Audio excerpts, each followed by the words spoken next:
Salut à tous, aujourd'hui on se retrouve pour faire ma pile à lire du Pumpkin Autumn Challenge 2018. Si vous ne savez pas ce qu'est ce Pumpkin Autumn Challenge, n'hésitez pas à aller voir, je vous mettrai en barre d'infos la vidéo de Guimauze qui est en fait à l'origine de ce challenge automnal. Donc elle va vous expliquer bien mieux que moi tout ce qu'il faut faire pour réussir ce challenge de lecture. C'est un challenge qui va se dérouler du 1er septembre jusqu'au 30 novembre, donc pendant tout l'automne. Donc on a 4 menus cette année et je vais vous présenter ma pile à lire. Je me munis de mon téléphone parce que je ne les connais pas par cœur et on y va, on commence tout de suite. Le premier menu s'appelle Automne frissonnant et dans chaque menu il y a 3 sous-catégories. Donc la première sous-catégorie d'Automne frissonnant c'est le cri de la banshee.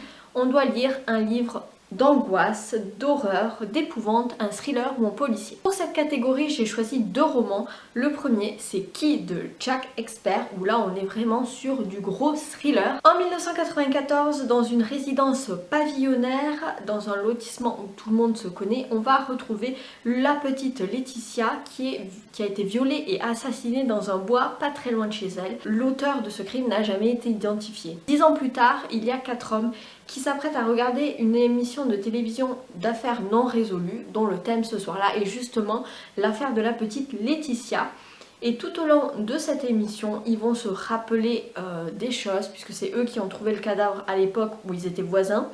Ils vont s'interroger, se poser des questions et à la fin de cette heure, on va savoir qui est le coupable. J'ai entendu beaucoup de bien de cet auteur donc j'ai très hâte. Le deuxième livre que je vais lire est aussi un thriller.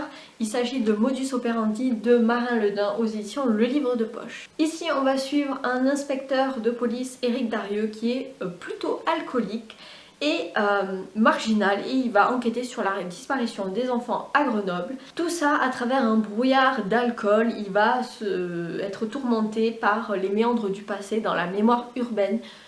J'ai très hâte de le lire, d'autant plus que l'auteur sera présent au prochain festival Toulouse Polar du Sud, donc j'ai très envie de le découvrir. La deuxième sous-catégorie de ce menu automne frissonnant, c'est le fantôme de l'opéra. Donc il faut lire un livre sur les fantômes, les esprits ou les possessions. Alors là, j'ai un livre qui peut rentrer dans cette catégorie, c'est Le Horla de Guy de Maupassant. Le Horla, c'est un classique on va dire, des contes fantastiques de Maupassant, puisque le Horla est une créature. On ne sait pas trop si c'est un fantôme, mais en tout cas, voilà, je vais vous montrer une illustration. Vous allez peut-être bien voir qu'il s'agit peut-être d'un fantôme. Voici. J'ai déjà lu le Horla, mais il y a d'autres nouvelles que je n'ai pas lues, mais je pense que je vais tout relire parce que j'adore les contes fantastiques de Maupassant. Si on n'arrive pas à valider la sous-catégorie Le fantôme de l'opéra, on peut avoir une alternative plutôt comique avec Le fantôme de l'apéro, hein, jeu de mots. Et là, il s'agit de lire une comédie horrifique et il se trouve que j'en ai une.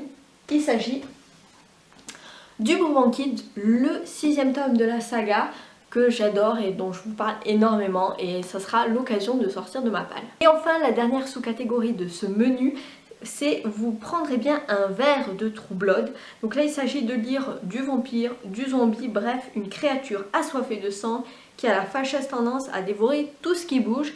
Bon, il se trouve que dans le Bourbon Kid on a ce genre de créature. Je ne sais pas si dans celui-là on aura des vampires. En tout cas, il y a du zombie, il y a du vampire, il y a du loup-garou dans la saga du Bourbon Kid. Le deuxième menu de ce challenge, c'est Automne, douceur de vivre, avec la première sous-catégorie qui est Trick or Treat.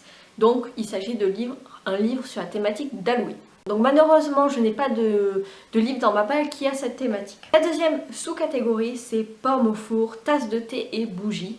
Et là, il s'agit de lire un livre feel good, enfantin, une romance ou une histoire de famille. Et là, j'ai pas de livre dans cette catégorie. La dernière sous-catégorie, c'est La feuille d'automne emportée par le vent en ronde monotone, tombant, tourbillonnant.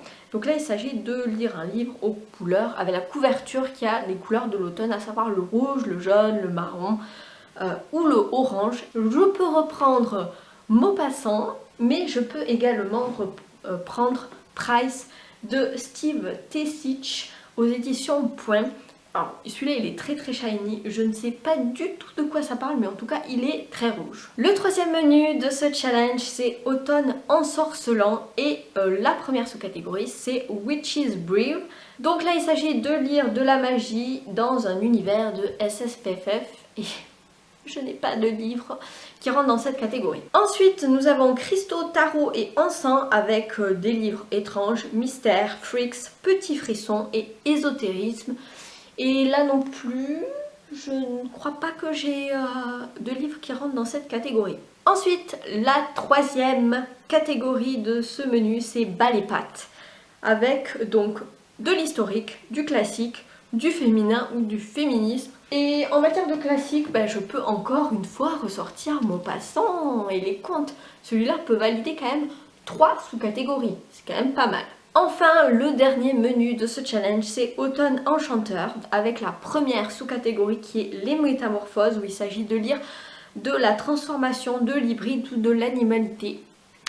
Voilà, je n'ai pas, peut-être dans le Bourbon Kid, mais je sais pas tant que je ne l'ai pas lu. La deuxième sous-catégorie, Clochette, Grimoire et Chandelle. Il s'agit de lire le petit peuple, les elfes, les fées, ce genre de choses.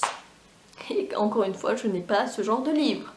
Comme je vous dis, ma palle est très restreinte, donc c'est vrai que je ne peux pas remplir toutes les catégories.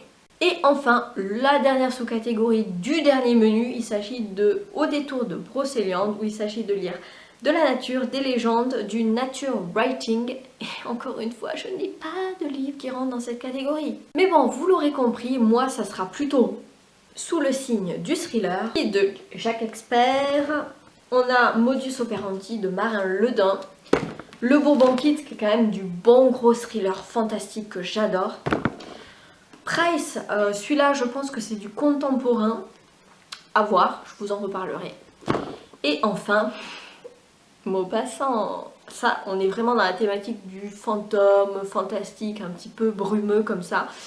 Et j'adore, c'est très frissonnant. Voilà, c'en est tout pour ma pile à lire pour le Pumpkin Autumn Challenge de cette année 2018. N'hésitez pas à me partager en commentaire quelles seront vos lectures pour cet automne. Est-ce que vous participez vous aussi au Pumpkin Autumn Challenge?